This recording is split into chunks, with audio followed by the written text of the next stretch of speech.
Welcome everyone. Today we will learn about diabetic ketoacidosis. So what is diabetic ketoacidosis? It is comprised of the main three things, that is diabetes or hyperglycemia, ketosis and acidosis. So what is hyperglycemia?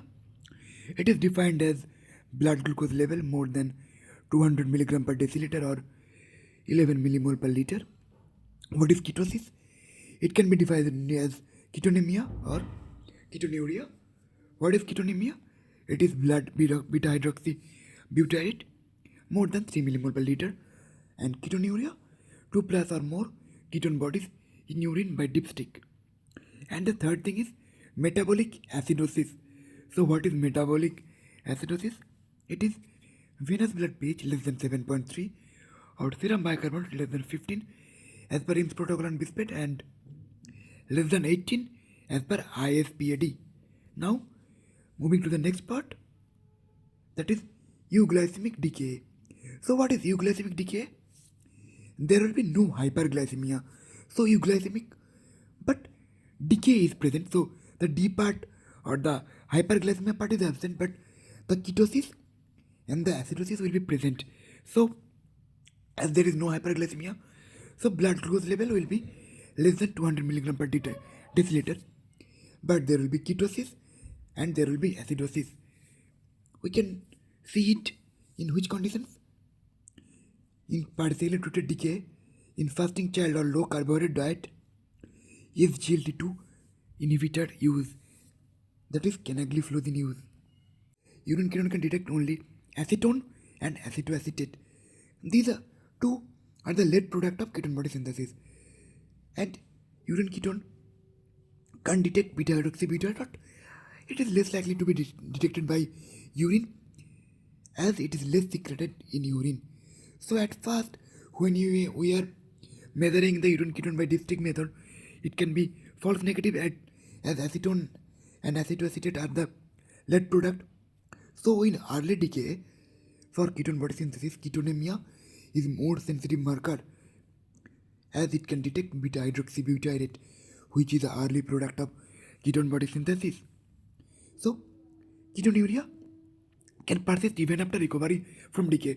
So we can find that a baby who have been recovered from decay, but we can found there is a ketone body in urine. So ketonemia, that is blood ketone, is a more sensitive marker than urine ketone.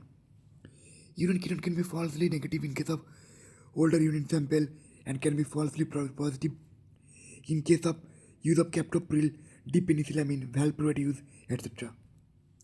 Now, decay is more likely to be seen in case of type 1 DM than type 2, and the trigger factors are stress like infection, trauma, surgery, sudden decrease in insulin therapy, risk of current decay in type 1 diabetes mellitus is 1 to 10% per year. Now, risk factors. In case of newly diagnosed diabetes mellitus, age less than 2 years, delayed diagnosis, low socioeconomic status, low type 1 diabetes mellitus prevalence.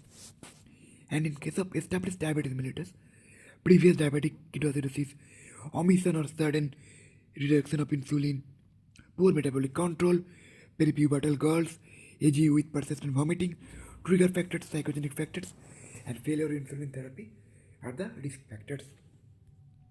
Now, what are the pathophysiology behind it? Absolute insulin deficiency and the trigger factors, which will increase the counter-regulatory hormones like glucagon, cortisol, and growth hormone, which will lead to increased lipolysis, decreased glucose utilization by the tissue, proteolysis, and there will be increased glycogenolysis.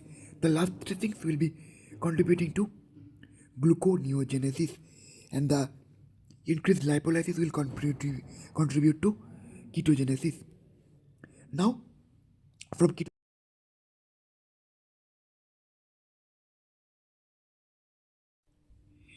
now the ketogenesis will lead to ketosis, and the neoglucogenesis will cause hyperglycemia.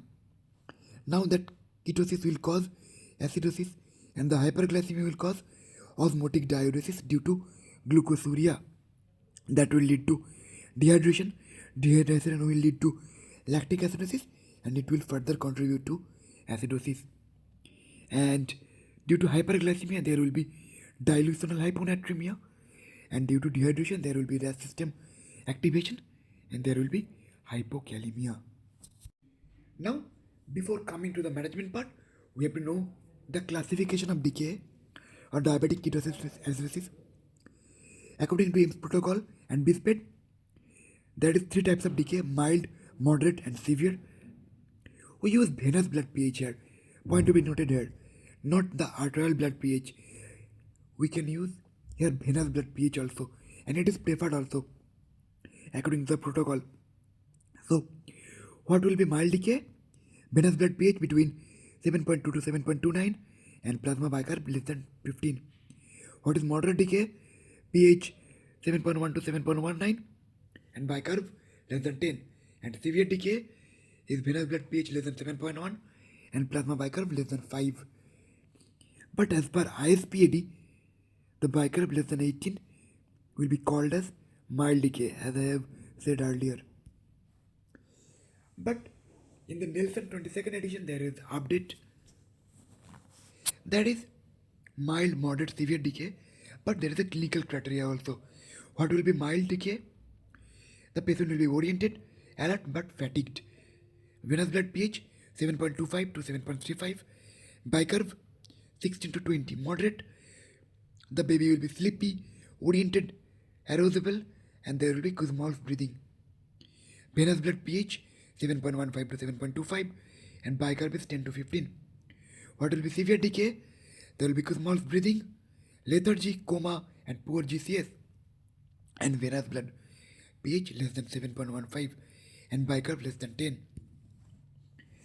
What will be the clinical features of diabetic ketoacidosis? A patient comes to your OPD or ER and saying that he has history of polyuria, polyphagia, and polydipsia for few days. Now, the baby has come to here with his or her mother or father, and they are telling that there is altered sensorium, that is, the baby is confused, the baby is drowsy, or the baby is in lethargy or is in coma. There will be Kussmaul's breathing. What is Kussmaul's breathing? It is rapid, deep breathing. There will be fruity odor in the breath. The patient can be presented with acute abdomen, nausea, recurrent vomiting, pain abdomen. So pain abdomen can be a feature of diabetic ketoacidosis. And in case of Kussmaul breathing, if you are auscultating the patient and there is no obvious chest finding, but there is that type of acidotic breathing or Kussmaul breathing, always remember to check the CVG of the patient. It can be life-saving. There may be evidence of dehydration. The baby may be in shock or hypotension, but it is rare.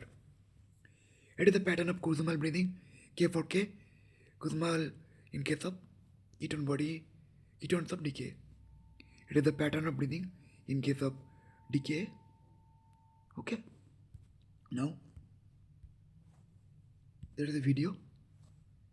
You can see it. It is the acidotic breathing in case of decay.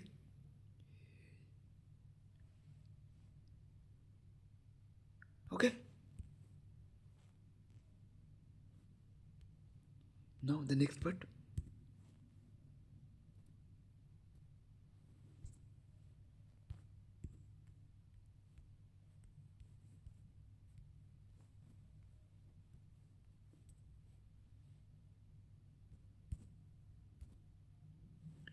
So there is a pictorial representation of the findings or clinical features in case of decay.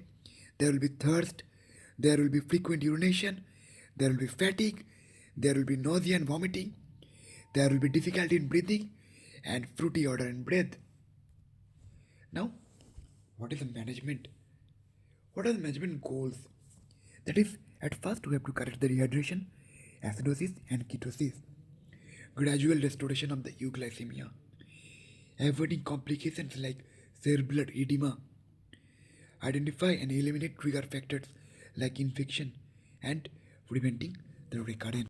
The specific part of the management will be taken on the next class. Thank you.